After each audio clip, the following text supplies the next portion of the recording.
fertilizers and pesticides were invented, many farmers felt they no longer needed to put compost on the land, feeding the life in the soil, that chemicals out of a bag would do, and that farms could now be huge, and that intimate farmer knowledge of the land and good husbandry of it was no longer needed. The whole nature of farming changed. The results have been disastrous and far-reaching for our soil, our food, our health, and our continuing ability to feed ourselves. One dilemma is that pesticides are designed to kill life and thus leave behind sterile, dead soil. But soil is meant to be teeming with life, forming one of the most biologically diverse ecosystems on Earth. Healthy soil contains springtails, earthworms, sow-bugs, millipedes, earwigs, fungi. It contains microorganisms, centipedes, algae, snails, microflora, spiders, slugs, protozoa. It contains soil mites, ants, and so much more. We killed these biota at our peril. Each member of the soil ecosystem forms a vital role in a complex machinery of life that brings forth fertility, nutritious food, and good health. Microbes are very important in soil. They're like the digestive system of plants, breaking down organic matter to release nitrogen and phosphorus and potash into a form that plants can take up. Sow bugs, millipedes, and earwigs shred organic matter into smaller pieces, but if they run out of organic matter, they'll feed on your plants. Microscopic fungi and bacteria help plants to extract trace minerals from rock particles. The excreta and dead bodies of soil biota become fertilizers for plants. Perhaps the most beneficial creatures on the planet are earthworms. Earthworms make our food more nutritious. There are a variety of ways that they do this.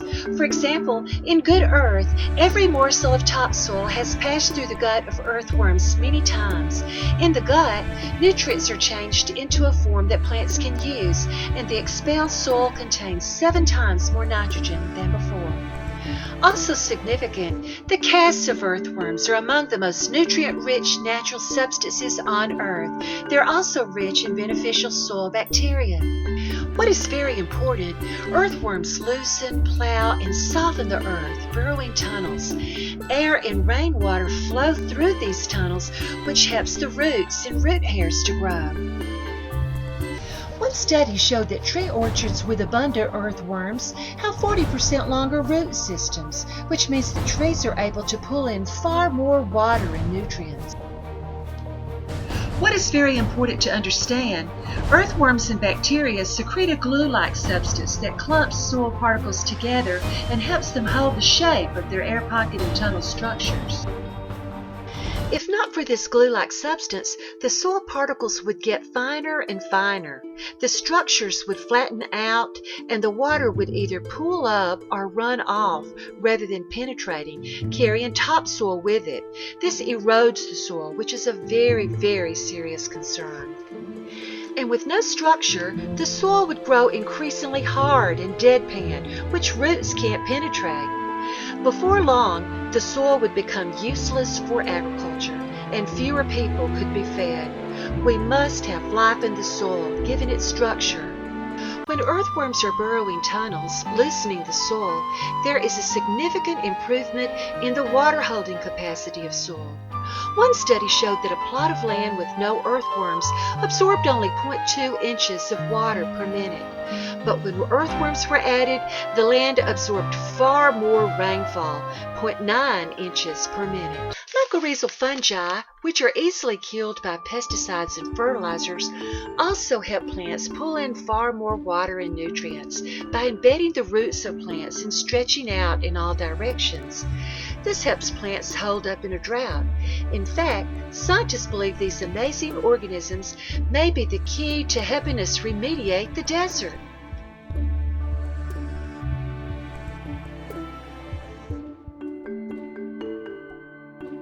One researcher found that yields doubled when there were both mycorrhizal fungi and rhizobia bacteria. All of these things, the improved water holding capacity due to burrowing, the longer roots when there are earthworms, the mycorrhizal fungi, can help us use less irrigation water, a very serious concern.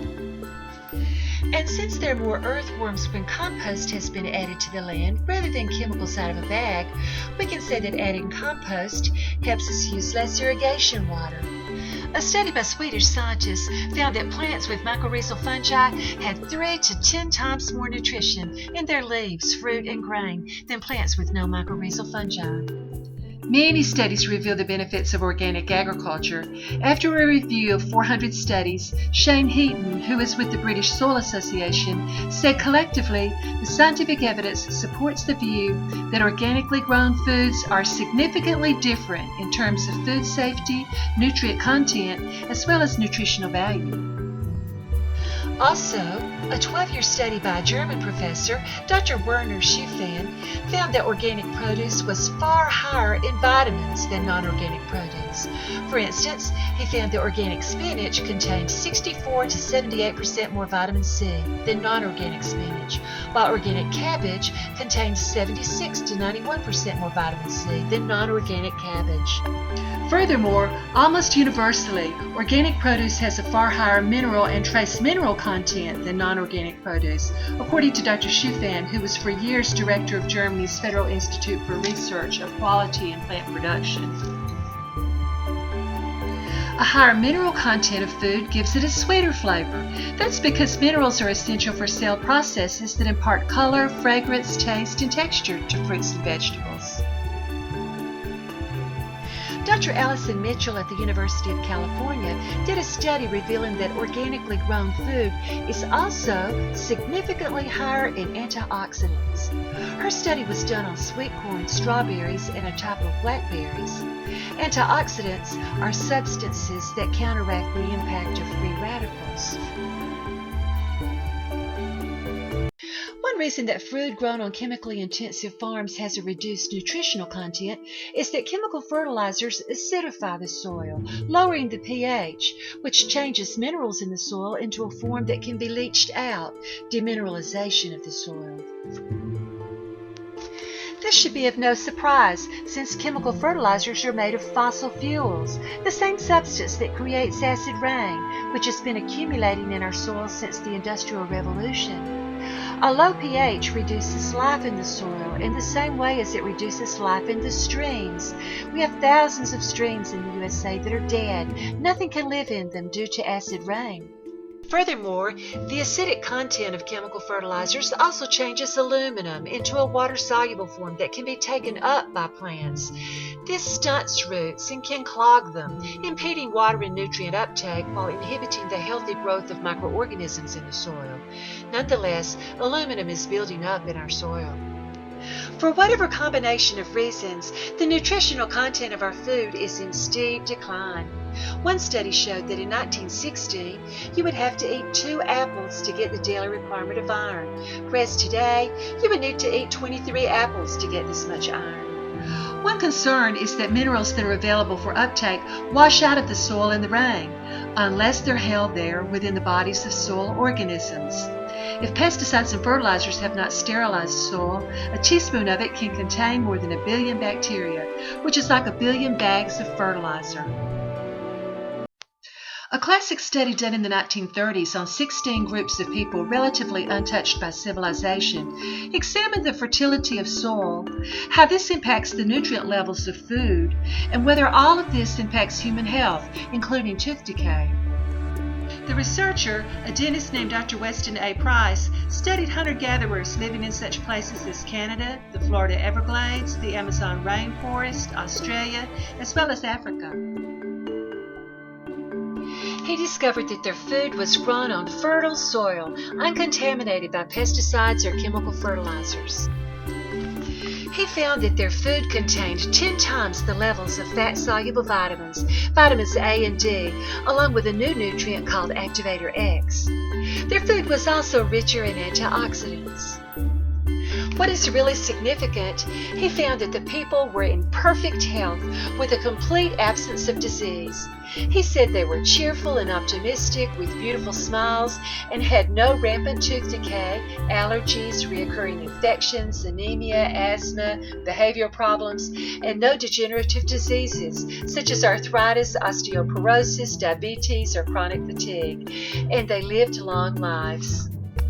He also examined their dental arch and broad facial structures because when not well nourished, one can have crowded, crooked teeth, overbites, no well-defined cheekbones, facial deformities, and narrow pinched faces. Their facial features were well developed. Dr. Alexis Carrel, a Nobel Prize recipient in medicine, once wrote, "All of life will either be healthy or unhealthy according to the fertility of the soil." The book Dr. Price wrote detailing the research on hunter-gatherer tribes was called Nutrition and Physical Degeneration. Also significant, many experiments show that when soil is teeming with life, it helps control soil diseases and pests that might overrun a dead, sterile soil. For instance, springtails feed on disease-producing fungi, while bacteria form a dense film around roots that shield them from disease. Plant roots are also shielded by mycorrhizal fungi's threads called hyphae. What is very, very important, when soil is teeming with life, it helps keep it from eroding. One reason for this is that good soil contains much algae, which forms threaded mats that anchor the soil. Similarly, the hyphae threads of mycorrhizal fungi also help anchor the soil, preventing erosion. But again, both pesticides and fertilizers quickly kill these fungi. Furthermore, when soil is teeming with life, erosion is also inhibited by the sticky glue-like substance secreted by earthworms and bacteria. There can be 1 billion microbes in just 1 teaspoon of soil secreting this sticky glue-like substance. It binds the soil particles together so they don't fly away in the air or wash away in the rain. We sterilize the soil with pesticides and fertilizers at our peril.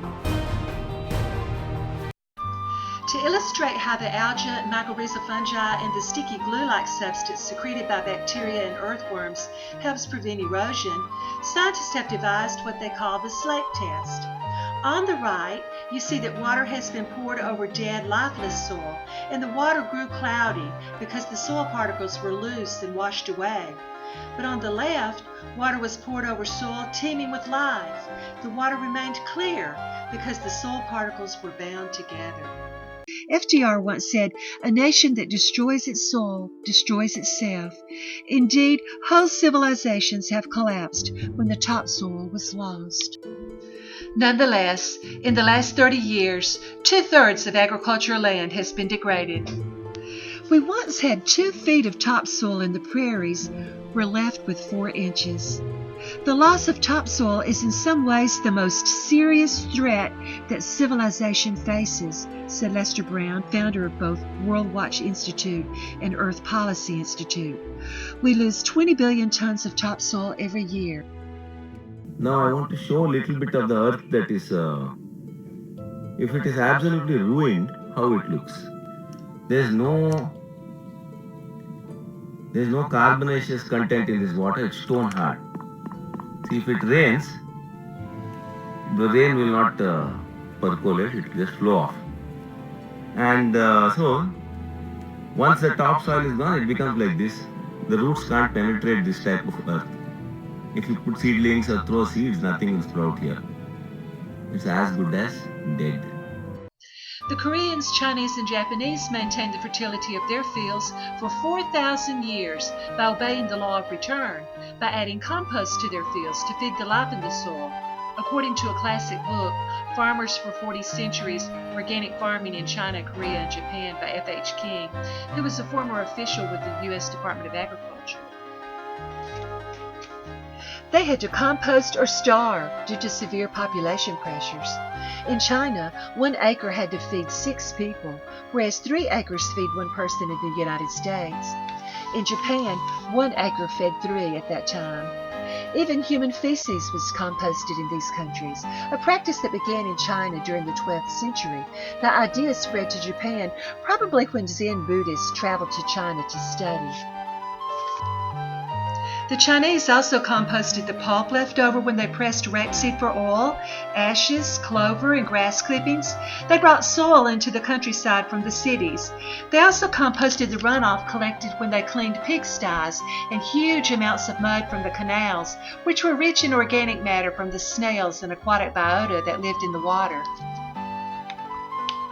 The inventor of chemical fertilizers, Justus van Liebig, later admitted that he had made a real mistake. "I have sinned against the wisdom of our Creator and received just punishment," he said. Instead of relying on chemical fertilizers, we need to feed the life in the soil by spending a portion of the money now spent to subsidize farmers to enact well-advertised programs that produce free and abundant compost for those local farmers that agreed to farm organically.